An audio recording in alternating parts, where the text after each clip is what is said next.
ziua și bine ați venit în bucătăria mea sau bucătăria termitelor pofticioase. Astăzi îmi complică existența. N-aș fi eu dacă nu mi-aș complica-o. Vreau să fac ca și masă de prânz când vin termitele de la servici, de la școală, până pleacă următoarea termită la servici. O mâncare, nu știu cum se zic, indiană, turcească, nu știu. Ceva de genul, ceva între. Am răscolit în ladă, inițial pentru pulpă de porc, bucățile de aici, dar m-am lovit și de un ciolan de porc, bucățoaia de aici. Pentru că nu vom mai face piftie prea curând, e cald, nu mai putem mânca piftie. Am mai încercat, am mai făcut, dar n-a intrat. Asta intră iarna la noi, nu știu la voi cum intră. Am scos și ciolan. Am zis, mai eliberăm din ladă, nu-l mâncăm nici vechi. Oricum, pentru decembrie, când voi mai face piftie, vom lua încă un porc. Deci voi avea atunci ce-mi trebuie. Deci, mi-am pregătit cărniță, mi-am pregătit o parte din legume, urmând ca spre finalul gătirii să-i mai pun și pătrunjel. Între timp mă duc și îl culeg din curte. Voi mai pune și usturoi, tot așa spre final, la jumătate spre final. Și mă apuc de treabă. Cum am spus, îmi complic existența. În prima fază voi pune la cuptor doar ciolanul. Îl voi lăsa vreo 2 ore să se facă, cât de cât. După care voi adăuga și pulpa de porc și le mai las încă vreo 2 ore, totul la abur. Spre final, de fapt, voi lăsa la abur. Ciolanul vreau să-l pun întâi cu capac. Cu capac să se facă vreo oră, după care scot capacul, dau drumul la abur, îl mai las doar pe el, îl stropesc din când în când, iar umblu, adaug și pulpa și las totul la abur. Legumele le-am pregătit. De ce? Vreau să fac un sos. Le voi pune de la început și le voi lăsa să se facă, după care le blenduiesc. Am mai pus eu pe canal o friptură cu sosuleț care s-au bătut pe el. Acum am pus și 2 cartofi să îngroașe un pic. Deci am ceapă, ardei. Ardeiul arată în halul ăsta pentru că acum câteva zile am făcut ardei umplut, am păstrat chestiile alea, le pun și pe ele. Căpiat, morcov, să ne apucăm de treabă. Mi-am pregătit tocătorul, ca să nu mai zic fundul, că iară zic că nu e fundul meu. Mi-am pregătit tocătorul de carne, dar înainte să pun carnea pe el, voi tăia din legume, nu le las așa mari, cum îmi vine la mână și le pun pe aragaz să le prăjesc un pic, să le cărcălesc un pic, să le năbuș, să le sigilez, să le ziceți cum vreți. Deci, și de-abia, cam așa. De-abia când voi băga blenderul, oricum ele vor fi super făcute, dar când voi băga blenderul în ele merge și mai ușor. Ne ștergem așa toate legumele și le punem pe foc. Am pus oala minune pe foc, pe plită. Am pus un pic, o lingură de untură. Că de ce să pun ulei dacă am untură făcută de mine. Și vom face băldăbăc cu legumele tăiate.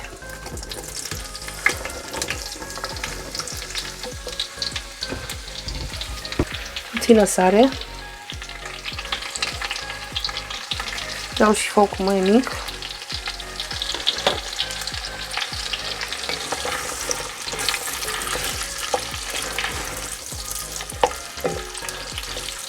Și le las un pic să prindă un pic de culoare.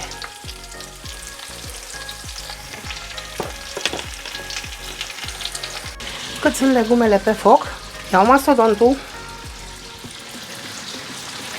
și cu un cuțit care ar fi ascuțit,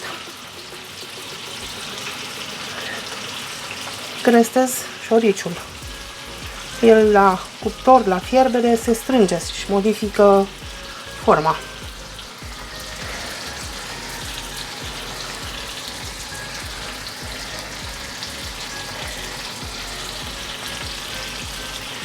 Ia, mă tai sau nu mă tai? Că eu sunt Și cădurul. Unde e cuțit? Nici degetul meu. Îi arătam soțului meu aseară că ar fi la promoție la Lidl un feliator. Și că aș vrea și un din ăla. După ce a ajuns cu mine de un Crăciun la spital, mi-a zis că s-a apucat el de bucătărie, dar de la nu cumpără nici să... Și dacă îl cumpăr eu și îl vede în casă, la ruptă. Bun. Am tăiat. Am crestat, de fapt. Uite ce am uitat.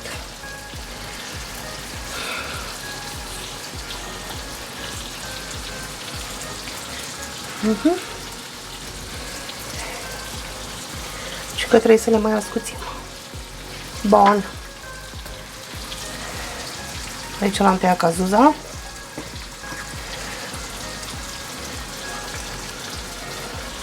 Ia să vedem, merge ce vreau să fac. Un pic să se îmbrace oricum, că pot să stea. Fac și așa ca să intre repede prin el. Doar îl înțep.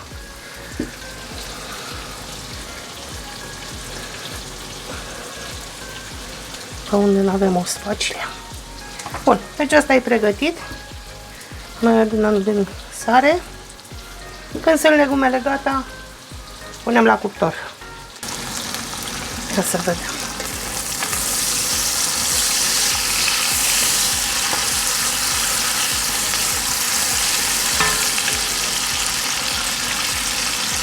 Și cred că, tocmai ce mi-a venit o idee, îi voi pune și o lingură de bulion. Ca să fie sosul mai aprins. O lingură de bulion. Pasta de tomate scrie pe cutie.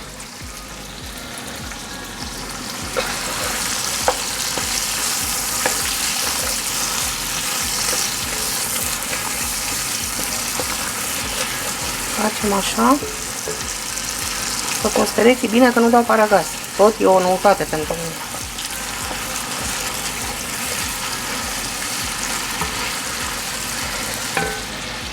Tot de la început. Voi pune și frunza de dafie, piper. De data asta nu voi pune iute pentru că mănâncă și cățelul. Boia încă nu-i pun pentru că nu vreau să o ard, să amărăsc mâncarea.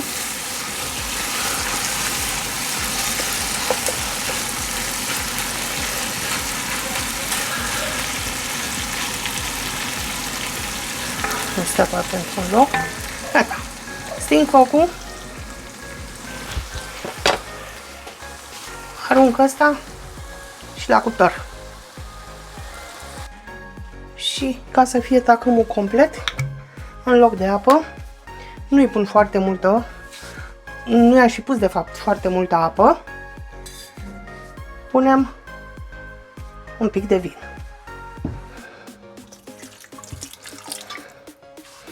Fiind cu capac, va avea destulă apă, când iau capacul va avea abur. Deci asta acum la cuptor. Cât stă ciolanul la cuptor, vreau să dau pe pulpa de porc cu diverse borodine ca să înceapă să-și tragă, să se îmbine gusturile. Deci sare, piper, baharat, pui mei nu știu cum se citește, să vedem ce mai iese.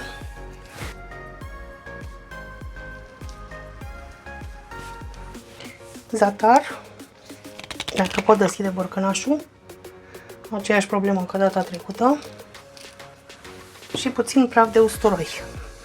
Îi voi pune și usturoi în oală și puțin ulei. Și acum, cu malaxorul,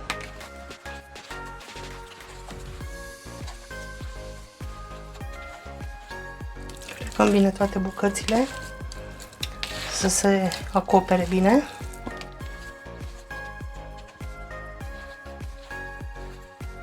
Și și lăsăm așa până când îi vine rândul să intre în oală în cuptor. Și după o oră și jumătate, ciolanul nostru arată așa. Eu l-am și întors odată, dar nu v-am mai arătat. Mult nu mai are, după mine.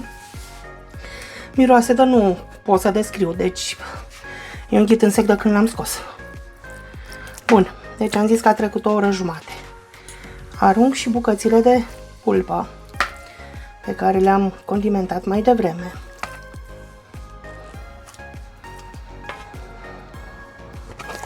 Astea vreau să se facă atât de bine încât să n-am nevoie de cuțit.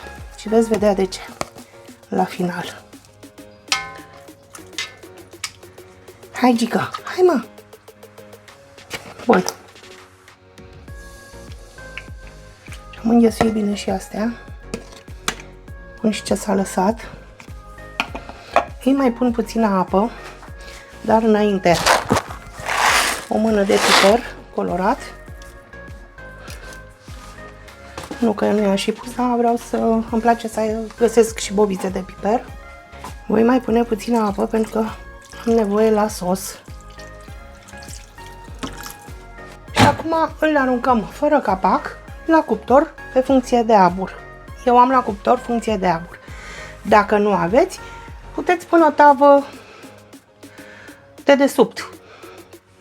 Sub asta în care facem fripturica, o tavă sau o cratiță sau ceva cu apă, ca și la pâine. Și atunci se face abur în cuptor. Deci acum încă o oră și jumătate, cel puțin, pe funcție de abur. Înainte să-l arunc la cuptor, am zis să vă arăt măcar asta. Ce vreau să-i mai fac eu? Să-i pun cimbru. Și am varianta 1. Niște codițe și ce mi-a rămas după ce am luat cimbru bun de pe el și l-am pus la borcan. Și o voi face și pe asta. Să scoatem să nu stea ațele, că nu ațele trebuie să stea. Și mai sigur așa. Ziceam să am cum să le adun, dar n-am cum. Deci voi înghesui în apă cele două mănunchiuri de cimbru, care nu mai au mare lucru pe el spre deloc, dar lasă și ele ceva gust. Și în același timp voi pune și ce am luat de pe ele, respectiv cimbru, așa. Mai pun un pic de apă ca să se ducă bine, că n-am cum să dau prin ea și nici să scutur, că e foarte grea și mușchii sunt la servici. Și aruncăm, cum spuneam, în cuptor cel puțin o oră și jumătate. Și am lăsat ceapa, am clătit-o puțin.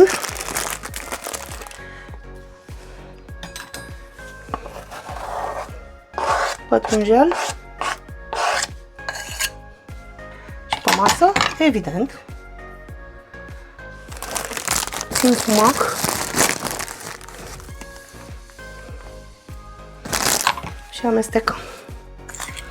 Nu-i pun nimic altceva, pentru că are carnea tot ce-i trebuie. Și grăsime și tot. Așa. Scoatem și cărnița. Și putem asambla un kebab. Am scos și cărnița. După aproape 4 ore de pe ăsta aproape pică, îl voi mai lăsa, că nu l-am făcut pentru acum. Pentru acum am făcut pulpa de porc, pe care o voi scoate în altă tavă și voi începe să o rup fâșiuțe.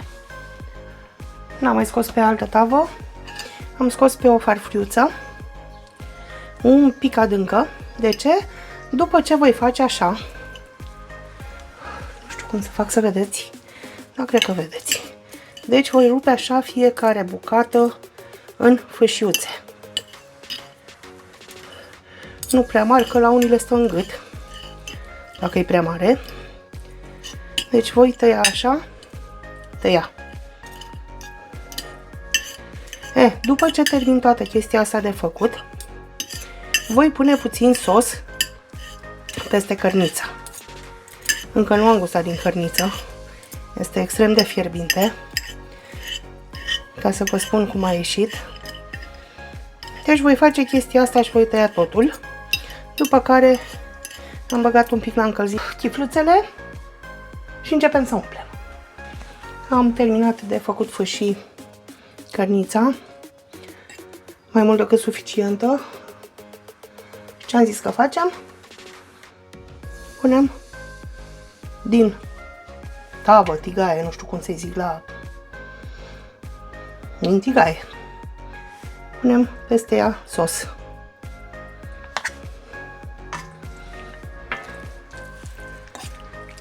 Ăsta face toți banii. Am gustat și din cărniță. E super bună. Deci are niște arome și un gust. E wow. Așa. Și acum ne apucăm de umplut. S-au încălzit și pâinicile. Prima s-a cerut cu sos. Îi pune chili sos iute. Deci facem așa. Hai, mă! Întindem. Și punem.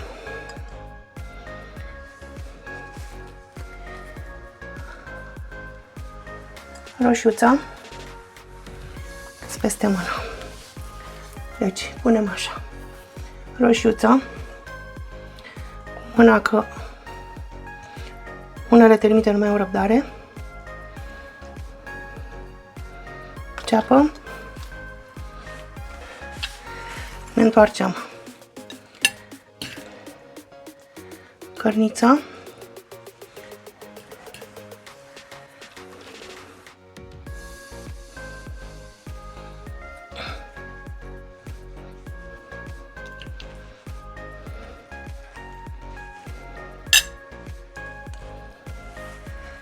Iară ceapă.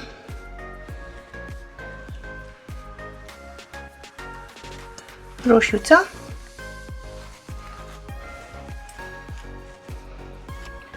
Și așa arată mâncarea noastră de astăzi. Mai mult decât sățioasă, nu-ți mai trebuie altceva lângă. Înghit în sec. Nu o să gust că o să înceapă să sară pe peste tot, mai ales că asta e a termitei mici. Ce să vă zic? Merită. Dar trebuie să avem timp să o ținem la cuptor. Deci eu am ținut-o 4 ore și după mine ar mai merge. Cel puțin ciolanul și vreo 2 bucățele din pulpa ar mai merge ținute un pic. Le-am ținut la cuptor aproape 4 ore. Întâi la 100 de grade, vreo oră. După aia am crescut la 130, după aia am crescut la 170. Spre final, ultima jumătate de oră, i-am dat 230. Și am zis Dumnezeu cu mila că deja intram în panică, nu mai avem timp. Mulțumesc că ați stat cu mine în bucătărie și astăzi. Sper să încercați rețeta și vă aștept la o nouă rețetă data viitoare. Vă pup! Dar înainte de toate, să ștergem porcii.